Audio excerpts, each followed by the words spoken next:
Meu nome é Alexei, e eu nunca mais dirigi sozinho à noite depois do que aconteceu naquela noite na região de Perm, Rússia. Chovia torrencialmente, o tipo de chuva que apaga o horizonte. A estrada era uma linha de lama, e o limpador de para-brisa mal dava conta. Eu reduzia para 20 km/h em certos trechos. Era uma daquelas estradas rurais, sem iluminação, sem sinalização, sem nada. Na época não existia GPS. Tínhamos que confiar em placas enferrujadas e na sorte. Foi num desses momentos que parei o carro no acostamento para tentar ler uma placa. A chuva era tão forte que eu nem cogitei sair. Só estiquei o pescoço para frente, os faróis refletindo a água na estrada. E então, a porta do passageiro abriu. O som metálico rasgou o som da chuva. Um homem, ou algo como um homem, tentava entrar. Não vi o rosto dele, só a silhueta molhada e o som do tecido pesado de roupa encharcada.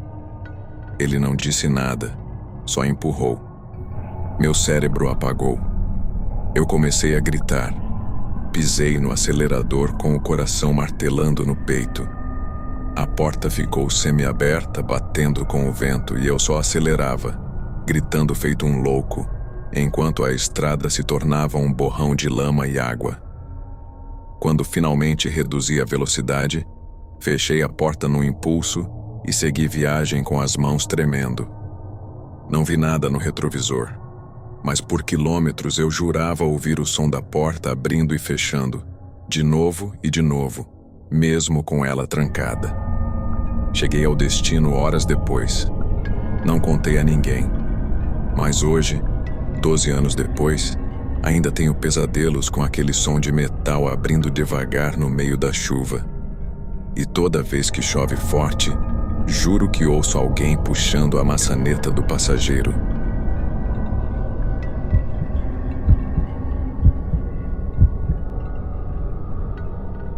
Sou Pedro, e essa é a história da noite em que quase morri no acostamento. Eu estudava na Universidade de Brasília, mas sou de São Paulo. Sempre que podia, pegava a estrada à noite para visitar meus pais. A viagem demorava umas 5 horas.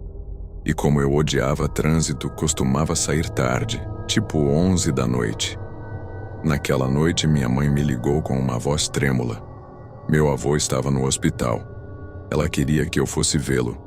Talvez fosse a última vez. Sem pensar, joguei roupas numa mochila e caí na estrada.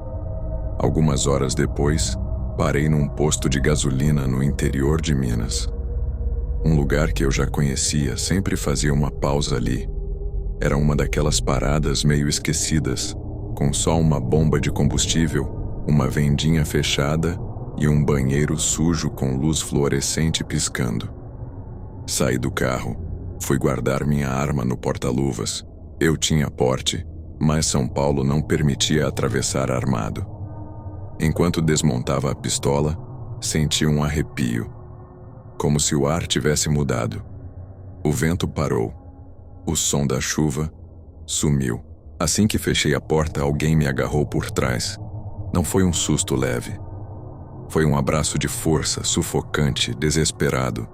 Um braço no pescoço, outro prendendo meus braços. Senti o cheiro de suor e algo metálico. Ferrugem, talvez sangue.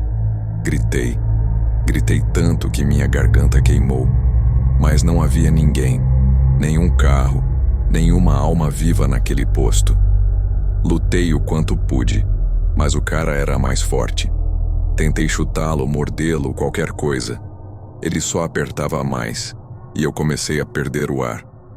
Foi quando ouvi pneus gritando. Luzes se acenderam, uma buzina longa. Um carro com 4 adolescentes entrou de supetão. O cara que me segurava hesitou, e eu consegui me soltar. Caí no chão, tossindo. Quando levantei os olhos, ele estava correndo pro mato, desaparecendo na escuridão. 2 dos garotos o seguiram, os outros ficaram comigo. Um deles me deu um cigarro e uma caneca de café. Nem fumo, mas naquele momento eu precisava de algo para me ancorar à realidade. A polícia chegou meia hora depois. Nunca encontraram o homem. Dizem que era um andarilho, talvez um dependente tentando roubar um carro. Mas algo na força dele. No jeito que ele me levantou do chão como se eu não pesasse nada, não parecia humano. Por anos mandei mensagens para os garotos que me salvaram, mas perdi os contatos. E às vezes, quando dirijo sozinho à noite, ainda imagino o que teria acontecido se aquele carro não tivesse parado. Talvez hoje eu fosse só mais um caso sem solução em algum posto abandonado da BR.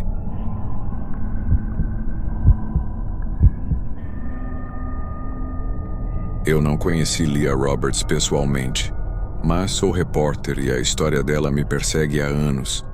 Porque Leah não só desapareceu, ela foi engolida por algo que parece muito maior que o acaso. Carolina do Norte, 2000. Leah tinha 23 anos. Bonita, inteligente, apaixonada por viagens. Mas marcada por tragédias. Perdeu os pais em poucos anos. Quase morreu num acidente e lutava contra uma tristeza silenciosa que nunca contou para ninguém. Em março, ela simplesmente foi embora. Sacou $3.000, deixou uma nota para a colega de quarto dizendo: "Não vou tirar minha vida." E dirigiu para o oeste, sem destino. Sua última mensagem mencionava Desolation Peak, uma montanha no estado de Washington citada em um livro de Jack Kerouac. 9 dias depois, um casal encontrou o Jeep dela despencado num barranco dentro de uma reserva florestal. O carro estava quebrado, mas vazio, sem sangue, sem marcas de impacto humano. As janelas cobertas por cobertores como se ela tivesse dormido lá.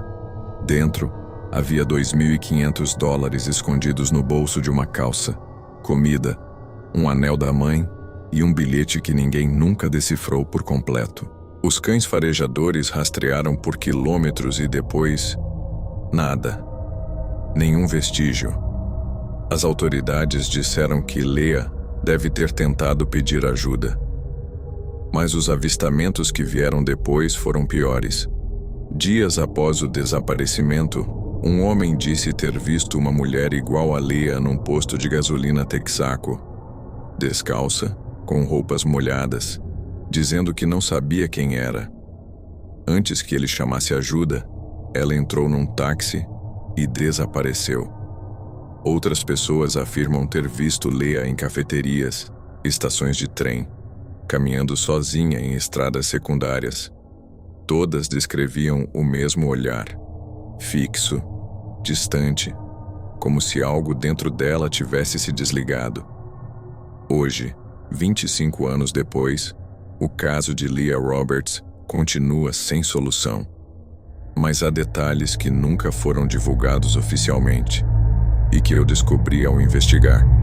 Um dos socorristas que encontrou o Jeep relatou que, quando chegou ao local, ouviu uma voz de mulher chamando seu nome, bem atrás dele. Quando virou, não havia ninguém, e ele nunca tinha se identificado no rádio. O mesmo homem, anos depois, confessou que às vezes, à noite, ouve o som de passos na varanda, e ao olhar pela janela, vê uma mulher parada sob a chuva, o cabelo colado no rosto, os olhos fixos nele sem piscar. Quando ele sai para ver, não tem pegadas, só lama. E o som distante de um motor ligando, como um Jeep velho voltando a andar sozinho pela estrada.